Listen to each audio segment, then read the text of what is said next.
Today's topic is how to shorten the gap between getting a stack trace and understanding what is going wrong in our program. This demo is addition to my actually useful blog post. So if you want more context, please read it. If you don't, keep watching. I'm under Tropin. I work on operating systems and programming languages and do a lot of free and open source software along the way. Let's first discuss quickly the problems of usual stack traces. The first one, which leads to a few more problems, that the stack traces is a plain text, non-interactive and very verbose. And if you want to put enough information into it, it will get unnecessarily crowded and hard to read. But if you want to make it readable, it will become lacking, because some information will be missing, and this information will be crucial for understanding what is going on with your program. And funny enough, in most mainstream programming languages, they are upside down. And I will explain why we don't want to do so and how to do it in a right order. So let's try to debug a not very simple, but relatively simple program. For this, I will execute a function which executes tests. And here you can see the make target, which actually executes this function from suitable test model. I will open a shell, and inside shell I will run this make target, and I will get a backtrace, which is the same as a stack trace. What we see here, it's already in correct order from oldest calls to the most recent one. And at the end we see the exception, which says that in procedure map or in function map we received #f, which is false, instead of list, which is already give us some clue what is happening. But what is ice9boot9.scm? It's some file somewhere in the load path, and it is a relative path, so we can't actually find this file easily without, exploring some hidden environment variables, and it's at some line. Do I actually care about the file name, about line number, column number? Not really. I would like to jump to the place where it happens, but I don't really care about all this information. And moreover, this information is a bit lacking already, because it's not a full path name. That means I will need to do a lot of additional steps before I can get to the place where this call happens. Okay, let's go further. We see that down the stack we have two more calls, which happens in suitable SCM, and suitable SCM is already the file in our project, which is good. So we see that map received, the quick introduction to the Lisp syntax for non-native Lisp speakers. The list in Lisp look like this: open parentheses, a list of elements separated by space, and closing parentheses. Pretty simple. In other languages it will have commas, in Lisp it doesn't. The function call, in usual language it looks like function name, open parentheses, argument 1, comma, argument 2, closing parentheses. In Lisp it's completely different. It's open parentheses, function name, space, argument 1, space, argument 2, closing parentheses. Now you know how it looks, and you can parse the stack trace even if you didn't write any Lisp in your life. This is a function call to map, which have two arguments. The first one is procedure and the second one is false.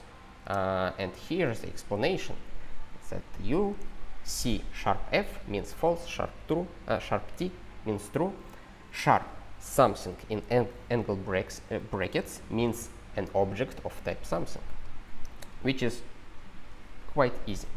And two more things. First one is underscore. Underscore, just variable names. for things that doesn't matter or we don't know for some reason. That is why they presented as underscore. And the second thing is pairs. You can see here a list of two pairs. First pair contains key k1 and value v1. The second pair contains key k2, and as a value it is a list of two things, v3 and v4, and those two are equivalent. Maybe you will need this information further this demo, but it doesn't matter why they are equivalent at the moment. If you're curious, you can look it up in the internet. Okay, we saw that our map function got called with false instead of list, which is bad, but not that bad. Let's see who actually called the map function with false value. We see that other function, which is test2pretty string, also called with false value, which probably wrong. I would expect that this function will accept a list of tests or a test suite or something different from false. And who called this function? The test reporter hierarchy called this function, and it received this value, and we see the value is truncated. Why it's truncated? To fit the terminal widths, and that means that we don't actually know all the things that got into this function, and we can't understand why this thing got called with false, because we don't see what received by this function. But let's take a look at the place where this function get called.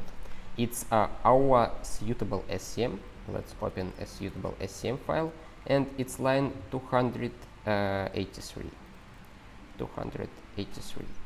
Okay, so this is the place where our map get called, and 318.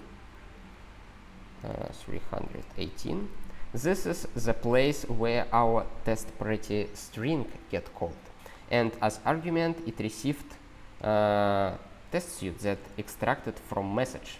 And what is the content of the message? We unfortunately don't know, because it's truncated. We can see the first part of it, but the rest is missing, which is sad and actually demonstrates this part. Unnecessary noisy. Do you find it a bit noisy? I am, because all those numbers, all those file names are actually not interesting to me.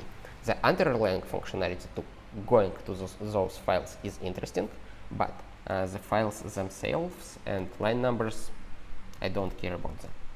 Okay, so we basically stuck. We can't extract a further clue from this stack trace to understand what is happening with our program. Let's take a look at a different stack trace, which is a bit more interactive and solves some problems mentioned here. We know that our tests get executed from suitable tests, so we have a REPL here, and we can evaluate expressions. For example, 3 plus 12 will be 15, and we can display it, and you can see it displayed here. Very nice. We can execute run public sample tests function, and we get another stack trace. You can see it here. At the bottom of it, you can see an exception, which is basically the same that we saw here. Not a list, false for function map. Quite clear. The other part, you can see that all the function names are bluish here and looks like a link, so we can click on them, and we can actually jump to the place where exception originated. And when we click on the on this function, we also jump to the place where the map function called. And if we click here, we jump to the place where tests to pretty string get called. So we can easily jump between those functions and navigate through the stack and understand what function calls which function with which arguments. More importantly, our test reporter hierarchy which calls our tests to pretty string function, have a few arguments here, and we actually can explore all the arguments. And the argument we are interested in is test suite, and we can see that actually a test suite contains a list of other test suites and tests, which is what we expecting. But why test to pretty string get called with #f or with false? This function assocref, which takes a message and extracts a value using key test suite, returned false. But we clearly see that test suite here is not a false, it's a list. Why it happens? Because it's set suite, not test suite. Actually, somebody taught me that in English it's called suite, test suite, and I will try to keep it. So you can see that this stack trace doesn't contain unnecessary information. It doesn't contain file names, column numbers, and the rest of stuff. It contains enough information to understand what is happening on, because we can actually put all the necessary information here, but still have pretty clean stack trace.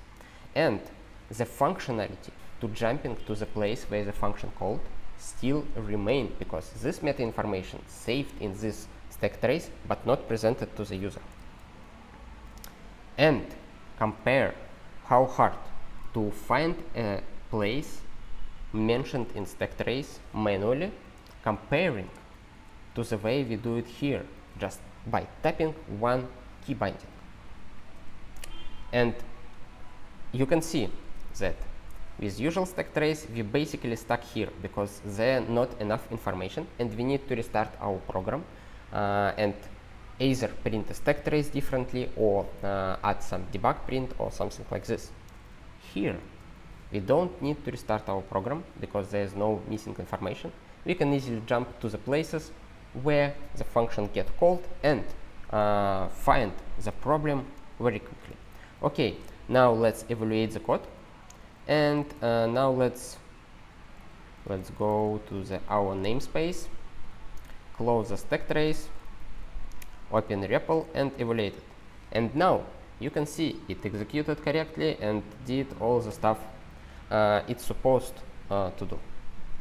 And the last thing that we not discussed yet is stack traces being upside down. If you take a look at the blog post, you will see the example of JavaScript stack trace, which is written in upside down manner. And here, in our example, we have a stack trace written in correct order. And I will show you why it is important. I will uncomment a function called throwy, which throws an exception, and will rerun tests again. And I will get a stack trace going from the oldest calls to the most recent one and most relevant. And I still can jump between those functions and do all the usual things. Now, I jump to the function throwy and to the place where exception is thrown. You can see this place. I comment out the throw exception. I will reevaluate and will rerun my tests, and you see that stack trace remained the same, but two more pieces appeared here, throwy and crowy, two more functions that get called, and we can see that crowy function throws an exception, and we can comment out this exception and restart the tests, and now the stack trace doesn't appear anymore. But if we uncomment throw exception, restart it, stack trace appeared again, and now we introduce another throw exception a bit earlier in the call stack, restart the test, and you can see the stack trace shrinked, but this part remains the same.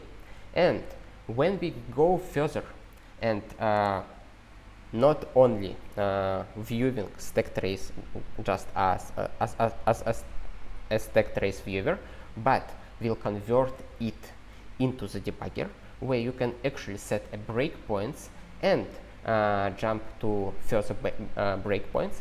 You will be able to see how the stack grows and shrinks without re-rendering all that stuff.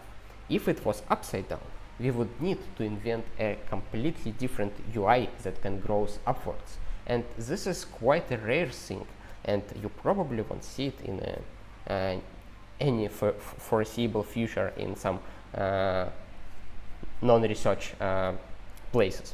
So it's very easy and obvious solution to make a stack trace growing downwards. So you can easily modify the tail of the stack trace without touching the first part of it. So to sum up what we did today. Today we reduced the time from actually seeing the stack trace to understanding what is happening with our program, from minutes or maybe hours to seconds or even fractions of seconds. And that's it for today. Thank you for your attention, and I will see you in a bit.